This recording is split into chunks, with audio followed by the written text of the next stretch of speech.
Hello friends, আমি শামীম। আপনারা আছেন আলো আঁধার চ্যানেলে। আজকে যে গল্পটা আপনাদেরকে বলবো, এটি আমার একজন স্কুল ফ্রেন্ডের কাছে থেকে শোনা। সে যখন জানতে পারলো আমি এমন হরর ভিডিও বানাই, তখন সে তার কাকার সাথে ঘটে যাওয়া একটা ঘটনা আমাকে বলল। আমার সেই ফ্রেন্ডটির বাড়ি আমার বাড়ির কাছে, কিন্তু আমি কর্মসূত্রে বাড়ির বাইরে থাকায় এই ঘটনার কিছুই জানতাম না প্রায়। সে যখন আমায় এই ঘটনাটি বলে, এই ঘটনাটি শোনার পরে আমি এই ঘটনার সত্যতা যাচাই করার জন্য আরও অনেকেরই কাছে এই ঘটনা জানার চেষ্টা করি, আর সবাই এই একই গল্প জানায়। তাহলে চলুন আজকের ভিডিও শুরু করা যাক। আমার সেই বন্ধুটির কাকার নাম রহিম। আমরা তাকে রহিম কাকা বলে ডাকতাম। তিনি গুজরাটের একটা প্রাইভেট লিমিটেড কোম্পানিতে চাকরি করতেন। তিনি যেখানে চাকরি করতেন তার খুব কাছেই হরর বলে প্রচলিত একটি জায়গা রয়েছে, ডুমাস বিচ নামে। বলা হয় কখনো এখানে শ্মশান ছিল, আর এখানকার কালো বালি নাকি সেই শ্মশানেরই পোড়া লাশের ছাই। আরও বলা হয় এখানে নাকি সাদা কাপড় পরে কাউকে ঘুরে বেড়াতে দেখা যায় রাতের বেলা। অদ্ভুত শব্দ শোনা যায় এই বিচে থাকলে।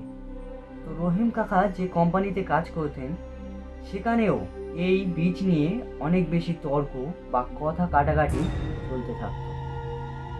অনেকেই বলতো এখানে সত্যি অলৌকিক কিছু আছে, অনেকেই বলতো সব কিছুই গুজব। রহিম কাকা কখনোই বিশ্বাস করতেন না যে অলৌকিক কিছু আছে, তাই তিনি বেশি তর্ক করতেন এই সব ব্যাপার নিয়ে। তিনি বলতেন সব কিছুই গুজব, ওই বীচে আসলে কিছুই নেই। একদিন এমনই তর্কের মাঝে একজন রহিম কাকাকে বলে বসলো যে সত্যিই যদি তোমার এমন মনে হয় যে সব কিছুই গুজব, তাহলে এক রাত সেখানে কাটিয়ে দেখো, তুমিও বিশ্বাস করবে যে সেখানে অলৌকিক কিছু আছে। রহিম কাকা এই কথা শুনে তিনিও সিদ্ধান্ত নেয় যে এক রাত সেই বিচে তিনি একা কাটিয়ে আসবেন। অনেকে বারণ করার পরেও তিনি শোনেন না এবং চলে যায় সেই বিচে এক রাত কাটানোর জন্য।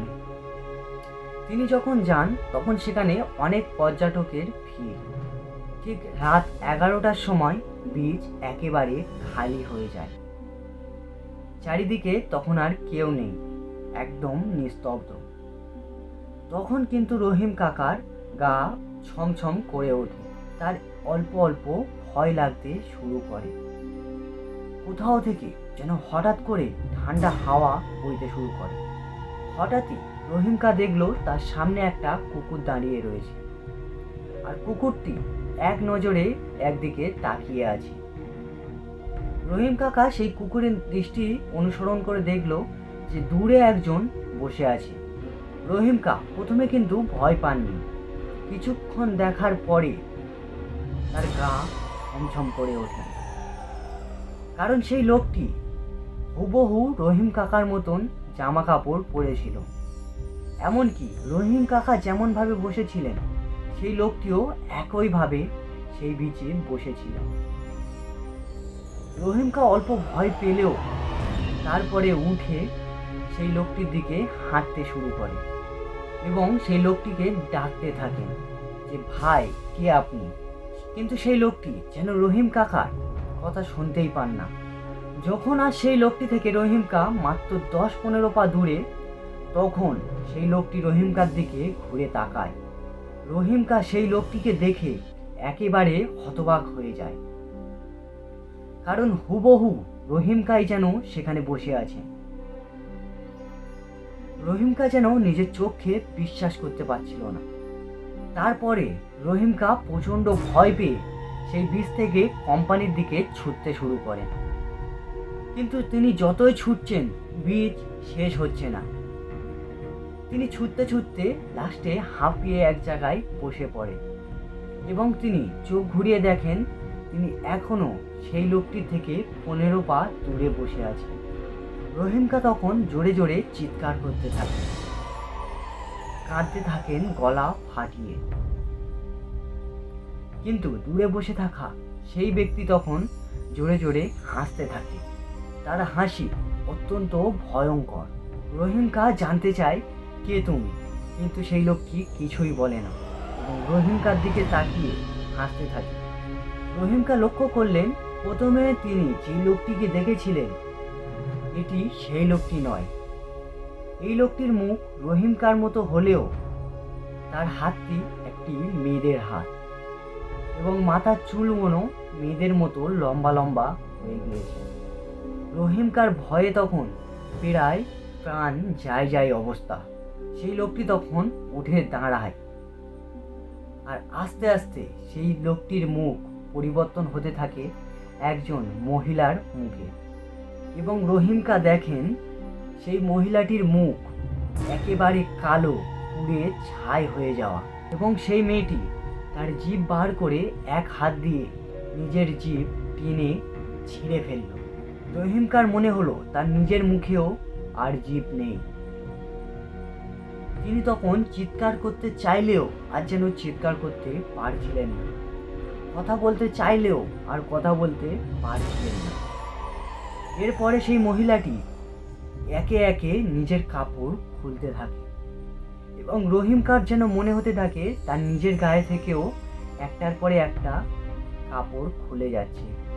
মহিলাটি তার অঙ্গে থেকে সব কাপড়ই খুলে ফেলে দেয় এবং রহিমকা দেখে যে মহিলাটির পুরো দেহই পুড়ে ছাই হয়ে যাওয়া কালো।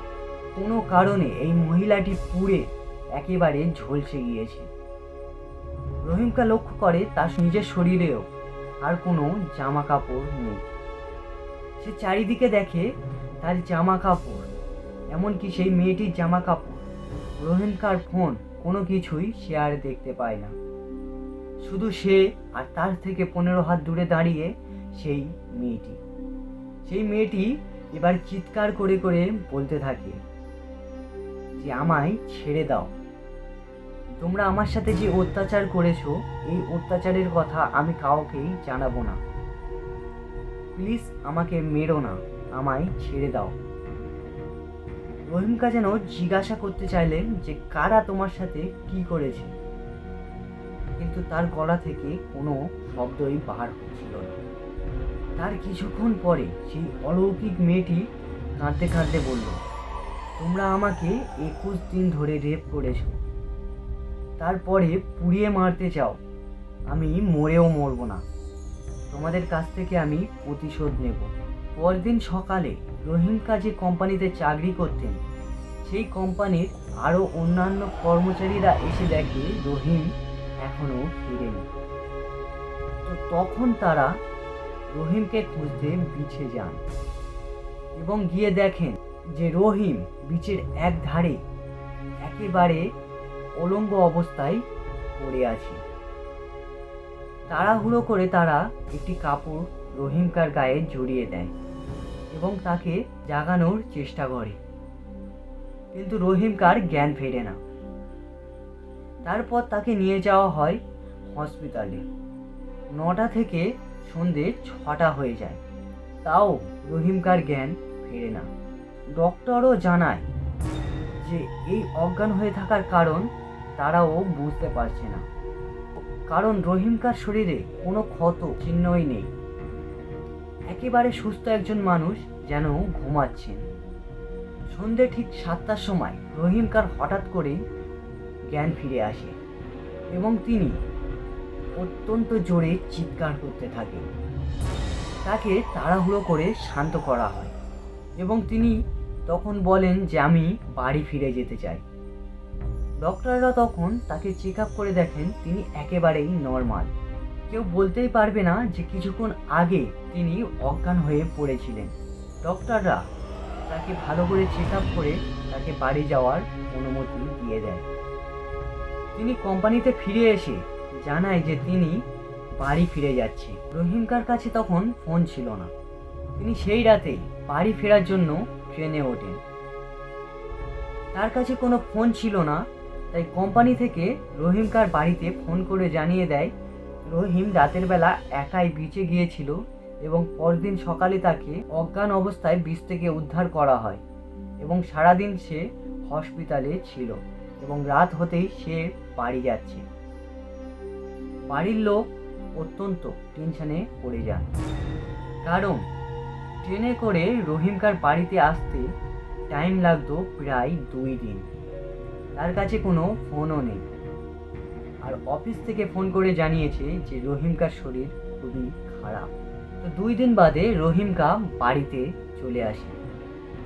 আসার পরে কারোর সাথে কোনো কথা না বলেই গিয়ে নিজের ঘরে শুয়ে পড়ে। এবং রহিমকার স্ত্রী মানে কাকিমা তখন রহিমকার কাছে গিয়ে বলেন যে আপনার শরীর কেমন আছে। রহিমকা তখন তার স্ত্রীকে ইশারা করে নিজের কাছে ডাকে এবং তার কাছেই খুলে বলে তার সাথে সেদিন রাতে ঘটে যাওয়া সেই অলৌকিক ঘটনাটি, যে ঘটনাটা ইতিপূর্বে আমি আপনাদের কাছে বললাম। রহিমকা বাড়ি আসার পরে 4-5 দিন একেবারে নর্মাল ছিলেন, কিন্তু বিপদ দেখা দিল 5 দিনের মাথায়। একদিন সন্ধ্যে থেকে রহিমকা অদ্ভুত আচরণ শুরু করলেন। তিনি বিছানায় শুয়ে শুয়ে অদ্ভুতভাবে চিৎকার করতে থাকলেন, জানালার দিকে কিছুক্ষণ একভাবে তাকিয়ে থাকলেন, তারপর হঠাৎ করেই চিৎকার করতে থাকলেন। এমন করেই তিনি সারা রাত ঘুমালেন না এবং বাড়ির কেউ সেই দিন রাতে ঘুমাতে পারল না। কিন্তু পরের দিন সকালে রহিমকা সারাদিনই ঘুমিয়ে থাকলেন। অনেক ডাকাডাকি করেও তার ঘুম ভাঙল না। আবারও সন্ধে হলে রহিমকা চোখ খোলেন। 3-4 দিন একই ঘটনা ঘটতে থাকে পরপর। বাড়ির লোক ভয় পেয়ে গুনিন মাওলানা ডেকে আনলেন। অনেক ঝাড়ফুঁক করার পরেও রহিমকা সুস্থ হলেন না। তিনি সেই দিনের বেলা সারাদিন ঘুমিয়ে থাকতেন, ডাকলেও উঠতেন না এবং রাত হলেই অদ্ভুতভাবে চিৎকার করতেন। যখন বাড়ির লোক দেখলো যে গুনিন দিয়েও কিছু হচ্ছে না, তখন রহিম কাকাকে আবারও হসপিটালে ভর্তি করা হয় এবং হসপিটালেও একই রকম ঘটনা ঘটতে থাকে। রাতের বেলা করে রহিমকা অদ্ভুতভাবেই চিৎকার করতেন হসপিটালে। এমন করেই ঠিক 21 দিন কেটে যায়। 21 দিনের মাথায় রহিমকা মারা যান। এই ঘটনাটি বাড়ির লোককে এতটাই আতঙ্কে ফেলে দেয়, এই ঘটনার 3 মাস ঘটে যাওয়ার পরেও আজও বাড়ির লোক ভালোভাবে রাতের বেলা ঘুমাতে পারেন না। আমি এই ঘটনাটি শোনার পরে অনেকবারই বাড়িতে বসে এই ঘটনাটি শ্যুট করার চেষ্টা করি, কিন্তু প্রতিবারই অলৌকিক কিছুর ভয়ে এই ঘটনাটি আমি শ্যুট করতে পারিনি আমার বাড়িতে বসে। এই ঘটনাটি কতটা সত্য এটা কিন্তু আমারও জানা নেই, কিন্তু আমি 4-5 জনের কাছে জিজ্ঞাসা করার পরেও সবাই একই কথা জানালো যে রাতের বেলা রহিম অদ্ভুতভাবে চিৎকার করত। এই ভিডিওটা আমি 2 দিন ধরে বানানোর চেষ্টা করছি। যখন এই ভিডিও বানাতে বসি অলৌকিক কিছুর ভয়ে আমি ভিডিও বানাতে পারিনি। আজকে আমি কর্মস্থলে, বাড়ি থেকে অনেক দূরে, তাই হয়তো সাহস করে এই ভিডিওটি আপনাদের সাথে শেয়ার করতে পেরেছি। আজকের এই ভিডিওটি আপনাদের কেমন লাগলো কমেন্টে অবশ্যই জানাবেন। আর এমনই রহস্যময় সত্যি বলে দাবি করা ভৌতিক ঘটনা জানতে যদি আপনারা আগ্রহী হয়ে থাকেন, তাহলে অবশ্যই আমাদের আলো হাঁদার চ্যানেলটিকে সাবস্ক্রাইব করে নেবেন।